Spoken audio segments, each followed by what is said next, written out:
Alright guys, HyDra back again today. Hope you're doing well and enjoying your day so far. Methodz catching yet more strays over the last couple of days, this time from his own teammate and OpTic Pred after the tournament they played recently, but also drama on the Warzone side. The World Series of Warzone champions not especially happy that the trophy they thought they won actually isn't theirs at all. Very reminiscent of what happened in the CDL over the last few years when the league and Activision, despite being worth $70+ billion in market capitalization, can't seem to fund a trophy for the winners. Very much interested in your thoughts in the comments below. Hit the like button if you enjoy. Subscribe if you're new as always, I would greatly appreciate it. Firstly, shout out to the boys in South Africa again. More great tournaments they're putting on here. And yesterday these guys came away with the victory. Aerial Gaming, the ROG Inferno Cup LAN champ. So good to see that, someone around the world is still putting on some good LAN tournaments during the off-season. Of course, we saw what Hitch did with a throwback tournament very recently. And, well, it's not that long to be fair. The beta comes out in a couple of days. Halo World Championships. And then at some point next month, the game launches and everything actually kicks off. But let's talk about the trophy that was available for the World Series of Warzone tourney that I was at a couple of weekends ago.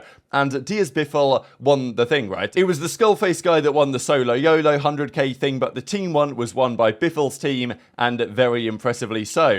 This was won in London, of course, a couple of weekends ago, and this is the trophy on the right-hand side. Look, it's a pretty cool looking trophy. It was sitting on the stage the entire time.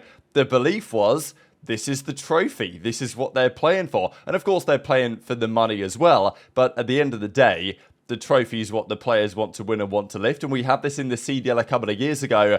There was just no trophies. I mean, for the home series they were putting on, the trophies didn't exist. And I don't really understand why that was such a sticking point for the league. Like, why didn't the league just make some trophies? It's not really, in the grand scheme of things, they're not that expensive, let's be honest. And even in the last couple of years, the pressure has now been on the teams to produce the trophies, right? Let's not forget, especially during the Vanguard year, and even most recently, the teams will make the trophies for their own home series or for their own event they're hosting themselves. Not only will, let's say, Minnesota Rocker, as it was with the Shield they had back in the Vanguard season, or even the Toronto Ultra, like the Squirrel with the nut or the acorn that we had most recently. Like, pretty cool stuff, but yet not only is it on those teams to host the events and pay for the events, but yet they also have to provide the trophy. And it's not that much additional expense, I imagine, on top of what is a very expensive weekend, but nonetheless, you'd have thought the league, given the fact that Activision, if there's any part of this esports venture which actually makes money, it's the publisher.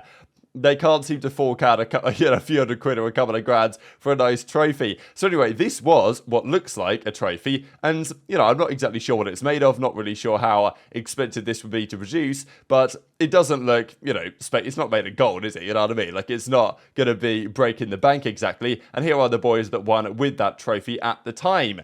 I'm sure they flew back to the States and they thought, all right, when we get in our trophy, I'm not going to take it on the plane with me, so when's it coming along? aBeZy then got in touch with them, and he got this email in the response. Hi, aBeZy. The Skull Trophy is the official event trophy that Activision will use for every future World Series of Warzone events, or for any future World Series of Warzone events. However, you and the rest of your team will individually receive an engraved gold armor plate / trophy as winners of World Series of Warzone. So that's, I think, this thing on the right-hand side, which is, I mean, look, it ain't much, you know what I mean? Like, it's not really a trophy, is it? Let's be honest. It's a little piece of, it's not obviously made out of gold either. But, okay, it's a cool little thing. And I'm guessing they're all going to get one of these. But they wanted the trophy, They want the trophy. What's going on? Why is this a prop? Like, I understand some trophies are so sought after that when you win them, you keep them for a year, you get your name engraved on it, and then next year it goes back to the, to the people that run the tournament, and then, either they keep it the entire time or you get to keep it for a year, it goes back to them. And that's the case in certain sports with certain legendary trophies. The reality is, in this case, how much expense would it really have been to just make one of these things, to give it to the players? Like, I can't see it being, especially given this is the big flagship event, This is meant to be the big one for Warzone. They've been working on this event. Benjay and Asim says they've been working on this event for like 3 years to execute a LAN World Series of Warzone event that, it did well in terms of viewership around the world. On Twitch, on YouTube, on the watch parties, on the individual player streams, and, it was pushing like 380, 400,000 viewers. Okay, yes, they were doing the drops for the beta codes for the new game, and there were reasons why the viewership was great, but still, I mean, it was a big event. It was one of Activision's flagship things, and you can't produce a trophy for the winners. It's like, what's the point? I know that the money is what really matters at the end of the day for some of these guys, but still, I mean, the trophy is nice. You want to have it between you guys, and yet that's not going to be the case. So people were reminded very much so of what happens, you know, with the CDL a couple of years ago, and even to this day, really, because it's still the teams that really make the trophies. Sure, the CDL have the Champs Trophy, and I'm guessing they produced one for like Major 1 last year. I kind of forget what it looked like. I'm sure they put something together, but they haven't really done much. It's such a simple thing, but the players really care, you know, like the players, if you're a competitor, you want a trophy. That's how it goes. So it just seems like such an obvious oversight, really. And as Crota is not in the budget, sorry, because Activision Blizzard, yeah, we might be worth $74 billion market capitalization, but we can't fork out it, you know, however much it would have cost to put this trophy together. And even as Envoy says, CDL just started having trophies the last 2 years out of the 4, because the first year or so, there weren't even trophies. They just come up on stage and be like, all right, congrats, guys, give them a clap, and then everyone let's go home. Like, it doesn't make any sense. You want that trophy in the middle of the stage over the 4 days of the weekends to see who's going to win it. And you know, they did that for the World Series of Warzone, but apparently it's just a prop, and therefore they can't have it, and we're going to keep it for the next one, apparently.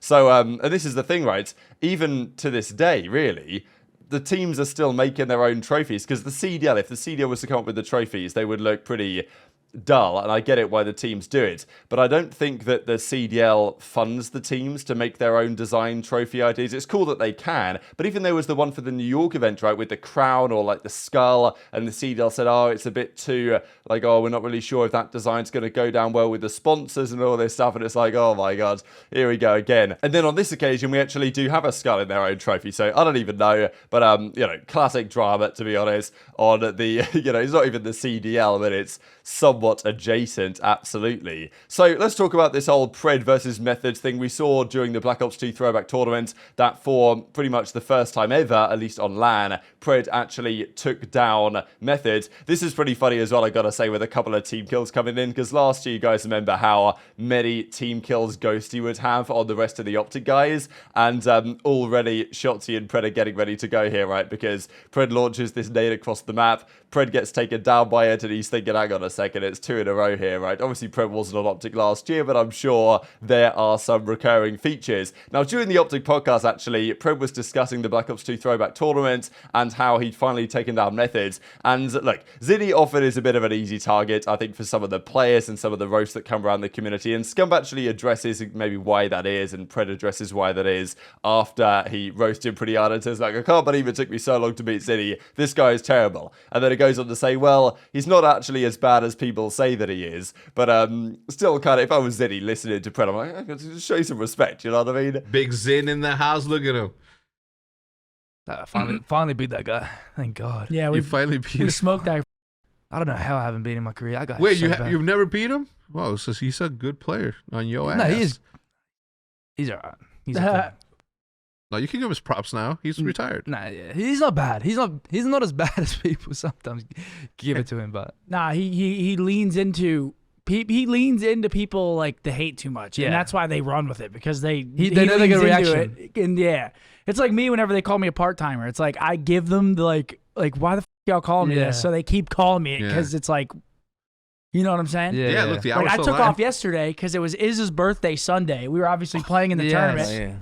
And I was like, oh, Iz gets to watch Black Ops 2 all day. Happy birthday, you know? Oh, you So I actually took off yesterday to hang out like the whole Yes. day. Of course, of course. And that's a very respectable manner. And I went into Zinni's chat, and they were like, "Oh, part-time schedule strikes again." Yeah. And it's like, bro, what are y'all Yeah. talking about, dude? So Methodz, of course, not in this throwback match they're doing today. We'll discuss that in a couple of seconds' time. But I thought it was interesting, the comments made, and as Pred, well, he beat Methodz on LAN for the first time at the Black Ops 2 throwback tournament the other day. And I think there is an extent to which Methodz' career gets kind of disrespected a fair little bit. I mean, he was competing for a really long time, and you guys know that I value longevity a lot in terms of how good players are in that conversation. The fact that a player was around from like Black Ops 2 all the way to very recently, Methodz could have kept competing. He decided to step away. I think, in fairness, that's why people cloud on Methodz a bit, is because Scump retired, then he was like, yo, Zin, do you want to come and join OpTic, be a content guy here? Zin decided, you know what, that's the right call. And I think it was the right call. But people are always going to come in the chat and say, oh, Zin, you know, you're just riding the coattails of Scump and all this. And the thing is with Zinni that, you know, he's going to read that stuff. He's going to take it on board. And, you know, I think that's why people, you know, how Twitch chats work, right? You know, these chats work. People are going to, if people are going to take, you know, offense to things, or they're going to maybe respond to things in ways that others wouldn't, then, you know, people are going to go even harder, right? And this is, I think, what can affect Methodz sometimes, is that, you know, he's a good guy, absolutely. But I feel like the more that he reads some of the comments and reads the Twitch chat and stuff like this, the more that maybe the comments affect him. And then, you know, the more people are going to pile on harder and harder, and, you know, even players, you know, jumping on the matter as well. I mean, Pred didn't need to say what he said, and it's all in good jest, right? But I mean, nonetheless, pretty funny from Pred. And so look, this was Methodz Stage 2 card during the 2022 season for Stage 2, when he had that crazy good stage on Boston Breach at the time. Was that when he clutched the 1v4 as well during this period? So yeah, really good. And then obviously recently he had a decent time as well. I mean, actually he tweeted this out back in June, the cards for the full season between Zinni's full season. Now, Zinni's full season didn't last that long, nor did Scump's, right? Because they retired quite early on. Okay, Zinni was on an 85, Scump was on an 84, but then, you know, what people really go into Methodz for is the championships won, right? The fact that he was competing for a long time back in the day and won 2 championships in his career. He got that event win at CDL Atlanta 2018, it would have been, in the World War II season on Rise Nation, and then got dropped for Slasher, despite the fact that he was really good at that game. So was Slasher, to be fair, but that was Methodz' best game. I think he had the highest overall KD for that season as well. And then he won the Toronto Ultra Home Series when he was on Toronto during the Modern Warfare 2019 days. Yes, that was online, but still he clutched that 1v2 for the win, didn't he? Something like that. And then there's the 1v1s that Methodz lost in his career. People go in on him for it. And I think it's just kind of the nature of the beast, right? But as Scump says, like, when they see a reaction from you in the Twitch chats and stuff, that's when they're going to go harder. So Scump deals with it, Methodz deals with it, but, you know, still, hopefully it's all well and good between everyone involved today. And to be fair, Methodz will be playing with Pred and Shotzzy and Scump in the open season kickoffs when the game launches. Now, today is the Ghosts OpTic Legacy match that's been coming up. So, well, here we go. We've got Karma wearing this kind of new jersey design here as well. This is going to be streamed, I believe, on twitch.tv/Cash App. So, I wonder where it was going to be streamed. There might be multiple streams. It might be on Scump's stream as well. I don't know. But this is the link that they've been throwing around. So, today, 12 p.m. Central Time. So, I guess 1 p.m. Eastern, and then 6 p.m. my time, and then like 10 a.m. Pacific or whatever. That's when this is going to go live. I think it's going to be a best of 9 Ghosts match. Should be a bit of good fun. And I do wonder what they're going to do, because over the last couple of seasons, the teams have now got to design their own jerseys to some degree, and made some pretty cool designs. Even Vegas's jersey this last season was pretty sick. I wasn't a massive fan of OpTic's one, to be fair. And I will say, this green OpTic jersey on the left is really quite nice. I mean, it's still pretty simple, but I really quite like it. And to be fair, I wonder if they want to do something similar when the season launches and they can hopefully design their own jerseys again, because the CDL better not get too involved in this one. But very much enjoyed your thoughts in the comments below. Hit the like button if you enjoyed. Subscribe if you're new. Take care, and I'll see you next time.